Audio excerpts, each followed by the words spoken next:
Bom, gente, seguindo a nossa revisão sobre limites de funções de duas variáveis, vamos trabalhar agora com os limites iterados, tá?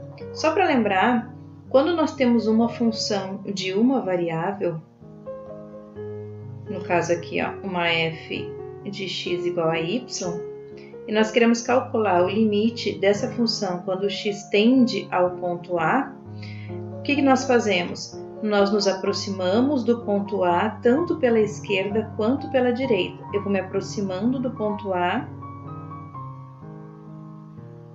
cada vez mais e vou calculando os valores da função. Se existe o limite, que eu estou chamando de L, se ele existe tanto pela esquerda quanto pela direita. Ou seja, quando eu me aproximo com valores um pouco menores que A e quando eu me aproximo com valores um pouco maiores do que A. Então, se o limite de uma função de uma variável existe, então é porque existem os limites laterais, a esquerda e a direita, e eles são iguais. Então, existe o limite da função no ponto que é chamado de L. Agora, vamos pensar numa função de duas variáveis. Uma função de duas variáveis, nós já sabemos que graficamente ela é uma superfície no R3. E um ponto do domínio dessa função, ou não do domínio, ou fora do domínio que eu queira analisar o limite, é um ponto do R2. Então, aqui ele está representado como x0, y0. Então, o x0 e y0 ele pertence ao R2. Ele pode ou não estar no domínio da nossa função, tá? A gente pode definir a nossa função da seguinte forma. A nossa função, ela sai do R2 e chega nos reais. A lei de formação dela é uma z, é uma f de xy. Aqui eu não estou representando a superfície porque o que nos interessa é o ponto limite, tá? Então, esse carinha aqui é o nosso ponto limite. Ou seja, eu quero analisar se existe o limite da minha f de xy naquele ponto. Diferentemente da função de uma variável, onde eu só me aproximo do ponto limite, ponto A, pela esquerda e pela direita, porque o ponto A, que é um ponto limite aqui da f de x, ele está sobre o eixo x. Ou seja, o domínio dessa minha função aqui, o domínio dela é um intervalo do conjunto dos reais, ou todos os reais, né? Então, o que eu quero dizer é que qualquer ponto do domínio vai estar sobre o eixo x. Diferente de uma função na R2, em que um ponto está no plano. Se ele está no plano, eu posso me aproximar desse ponto por infinitas direções. Aqui eu deixei demarcada duas direções, tá? Específicas. Essa aqui, que é a direção de x, e essa outra aqui, que é a direção de y. O que isso significa? Vamos analisar aqui.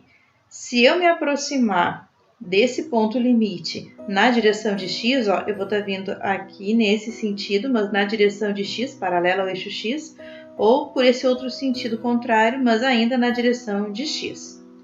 Se eu me aproximar do ponto na direção que eu chamei de direção de y, veja, ou eu me aproximo nesse sentido, mas sobre uma reta paralela a y, ou me aproximo nesse outro sentido também sobre uma reta paralela, a mesma reta, né, paralela a y, mas no sentido oposto. Então, essas são apenas duas direções possíveis para eu me aproximar do ponto limite. Mas vejamos, existem infinitas outras direções em que eu posso me aproximar do meu ponto limite. Eu posso vir por aqui, nessa direção, nesse sentido, na mesma direção no sentido contrário, ou sobre qualquer outra reta que passe sobre o ponto limite, eu posso me aproximar nos dois sentidos. E também não necessariamente sobre retas, eu posso me aproximar do nosso ponto limite sobre curvas. Eu tenho uma curva aqui, essa curva passa no ponto limite, eu posso percorrer essa curva tendendo para o ponto limite nos dois sentidos também. Então, existem infinitas direções para eu me aproximar de um ponto limite para uma função de duas variáveis. E vamos pensar assim, né? Eu tenho infinitas direções e ainda cada direção eu tenho os dois sentidos da curva para eu me aproximar do ponto. Então, são infinitas formas de eu me aproximar do ponto limite com uma função de apenas duas variáveis. Então, vamos tentar trazer aquele conceito de que para uma função de uma variável ter limite, tem que existirem os laterais e ambos serem iguais. Então, para uma função de duas variáveis ter limite, para que exista o limite de uma função de duas variáveis, limite da f de xy. Quando o meu xy se aproxima de um ponto limite, aqui está sendo chamado de x0, y0. Para que exista esse limite que seja L, é necessário, então, que exista um limite em todas essas infinitas direções, nos seus duplos sentidos, e que todos eles sejam iguais. Obviamente, não dá para fazer como no cálculo 1, que nós calculávamos os dois limites laterais, a esquerda e a direita, e verificávamos se eram iguais, se eram iguais, existia limite, caso contrário, então não existia limite. Aqui não tem como, porque são infinitas. Então, existem algumas estratégias de cálculo, tá bem? E uma das estratégias, que é o que a gente vai ver agora, é a estratégia de calcular em duas direções bem específicas, que são as direções de x e de y, e nós chamamos de limites iterados. Tá? Então, o que nós vamos definir agora são os limites iterados. Vamos começar pelo limite iterado na direção do eixo x. Então, qual é a ideia agora? A ideia agora é de que nós vamos fixar o nosso y vai ser igual ao y do ponto, tá? Então, vou fixar o y, meu y vai ser o y do ponto, e vou calcular o limite. Então, vou calcular o limite para quando o y é o y do ponto e o meu x tende para o x do ponto da minha função xy. Então, veja, eu estou fixando o y. Então, a minha função, que era de duas variáveis x e y, agora ela é uma função de uma única variável x, porque o y está fixo. Então, eu caí no limite lá do cálculo 1. Isso aqui a gente pode até escrever assim, ó, isso é igual ao limite, vou chamar essa função de uma g de x, já que o y é fixo, né, não depende do y, para quando o x tende a x0. Então, eu caí lá no cálculo 1, no caso de o limite de uma função de uma única variável. Tá? E aí eu vou calcular se existe esse limite. Então, se existe esse limite, ele é chamado de limite iterado, certo? Então, na existência desse limite, ele é chamado de limite iterado. Agora vejamos se existe o limite iterado na direção do eixo y. Então, na direção do eixo y, o que vamos fazer é fixarmos agora o x. A gente vai fazer o x igual ao x do ponto. E vamos analisar na direção de y, agora nessa direção aqui, se existe o limite. Vamos lá. Então, vamos fazer fixo o nosso x. O x agora é o x do ponto, x0. E vamos calcular o limite da nossa função f de xy. Agora, o nosso x é fixo, é x0. E vamos fazer o y tender para o y do ponto. Então, veja, se eu estou fixando o x0, então agora eu tenho uma função de x0, y. Para quando, veja bem, se x0, y é uma função que depende só de y agora. Então, aqui basta eu colocar o y tendendo para o y0. Também nós podemos chamar essa função de, por exemplo, h de y, porque ela não depende mais de x, quando o y tende a y0. Então, novamente, nós caímos no cálculo do limite de uma função lá no cálculo 1, né? De uma única variável. Então, se existir esse limite da h de y, quando o y tende a y0, este é um limite iterado também. Então, veja que nós temos dois limites iterados para uma função de duas variáveis. Eu teria três limites iterados para uma função de três variáveis. Então, resumindo, né, os limites iterados são limites nas direções dos eixos. Tá? Então, são dois limites bem particulares. Por que eu calculo esses dois limites? Porque eles são fáceis de calcular. Nós vimos que nos remete ao cálculo do limite de uma função de uma única variável, que a gente já vem trabalhando lá do cálculo 1. Tá? Então, são limites fáceis de se calcular. Exemplo 1. Vamos calcular o limite de uma função de duas variáveis dada por xy dividido por x² mais y² no ponto 0, 0. Então, o que nós queremos é isso aqui. Calcular o limite da função xy sobre x² mais y² para quando o xy tende para o 0, 0. Se nós formos substituir o ponto 0, 0 na lei da função, o que vai acontecer? 0 vezes 0, 0, 0² mais 0², 0, que vai nos dar uma indeterminação. Vejam que essa lei da função não tem uma simplificação possível a ser feita, né? Então, nós vamos partir para o cálculo do limite iterado. E vocês vão entender o porquê da gente calcular o limite iterado. Vejamos. Primeiro limite iterado não tem uma ordem, tá? A gente pode calcular um de cada vez. Então, por exemplo, x eu vou fazer 0, que x está tendendo para 0, então eu faço x igual a 0. O y tende para 0, eu faço y tender para 0. Como eu estou fazendo x igual a 0, então eu vou ficar com 0 vezes y, 0y, sobre 0 ao quadrado mais y ao quadrado. Claro que eu poderia ter escrito direto, mas essa primeira eu vou escrever separadamente para vocês compreenderem o passo a passo.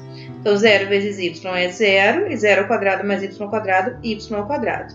Então, agora eu não preciso mais indicar que o meu x é 0, eu tenho o limite da função 0 sobre y ao quadrado, quando o meu y tender para 0, que é 0. Tá? Esse é um limite iterado, então ele existe e deu 0. Então, agora eu vou para o segundo limite iterado. O segundo limite iterado, eu faço o y fixo com o y do ponto. O y do ponto é 0. E o x tende para o x do ponto. Tende para 0 também. Então, eu vou ter 0 vezes x. E vou ter x ao quadrado mais 0 ao quadrado. E isso vai me dar o limite da função 0 sobre x ao quadrado. O y, né, a gente fez igual a 0 e o x tendendo para 0. Então, na verdade, agora nós temos o limite de 0 sobre x ao quadrado quando x tende para 0, que é 0. Estes foram os limites iterados, tá? Então, estes cálculos vieram dos nossos limites iterados. Bom, o que dá para concluir aqui? Vamos analisar. Os limites iterados são os limites nas direções bem específicas, nas direções dos eixos x e y. Veja o esquema. Nós temos ali a representação do espaço R3 e nós temos, então, o ponto limite, que é o 0, 0 indicado em vermelho. Quando eu calculo os limites iterados, eu estou concluindo que, ao me aproximar do ponto sobre o eixo x, por um lado e por outro, o limite iterado existe e deu 0. Ao me aproximar do ponto na direção do eixo y, nos dois sentidos, o limite existe e deu 0.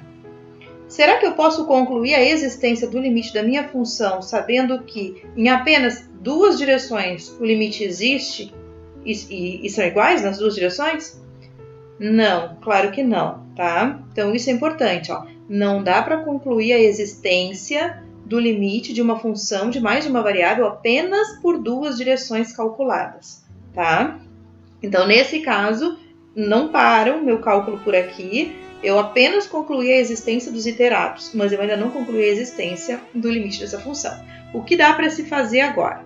Dá para a gente tomar uma outra direção aleatória até determinado ponto, já vou explicar, né? Pega uma outra direção que passe pelo ponto limite e calcula o limite nessa outra direção. Poxa vida, mas são infinitas, né? Então, eu vou ter que calcular em que direção?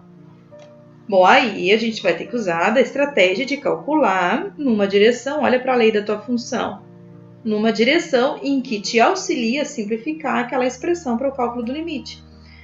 Nós temos uma adição de dois quadrados no denominador. Eu não posso somar estes dois termos enquanto que eles têm bases distintas. Mas se eles tiverem a mesma base, eu não vou poder somar? Então, eu tenho que escolher uma direção que facilite o cálculo do meu limite, mas que eu não perca o foco de essa direção passar no ponto limite. O que eu estou querendo dizer? Daqui a pouco tu vai lá e me escolhe, para calcular o limite, uma direção, sei lá, de uma... Escolha essa reta aqui, para eu calcular na direção dessa reta. Mas essa reta nem passa pelo ponto, o ponto limite nem pertence a essa reta, então eu não posso usar essa direção. Eu tenho que usar uma direção que contenha o ponto limite e que também, de quebra, facilite o cálculo do meu limite, tá bom? Então, que direção eu vou escolher aqui? Então, nós vamos para uma outra direção. O cálculo do limite nessa outra direção não é mais chamado de limite iterado. Os limites iterados são apenas nas direções dos eixos. Que direção eu vou escolher? Bom, eu vou escolher a direção x igual a y. Então, eu vou escolher uma reta, que é a reta x igual a y. Veja, ela tem que passar no ponto limite, né? Porque quando o x é 0 e o y é 0, então ela passa no 0, 0. Então, eu vou escolher aquela reta para usar como direção para calcular o meu novo limite, tá? Por que eu estou usando? Porque veja como é que fica o limite nessa direção. Então, vou ter x igual a y. Como eles são iguais, então tanto faz eu fazer o x ou o y tender para o x do ponto. Se x é igual a y, aquele produto x vezes y vai ficar, então, y vezes y. No denominador, x ao quadrado, y ao quadrado mais y ao quadrado. Então, isso vai dar limite de y vezes y ao quadrado, sobre y ao quadrado mais y ao quadrado, 2 vezes y ao quadrado, quando y tende para zero. Nota que existe uma simplificação a ser feita ali, y ao quadrado por y ao quadrado, eu vou ficar com limite de 1/2, quando y tende para zero. E o limite da constante é a própria constante. Bom, então agora sim, nós chegamos numa conclusão. Em outra direção, o limite deu 1/2. Na direção dos limites iterados, o limite existe, mas deu 0.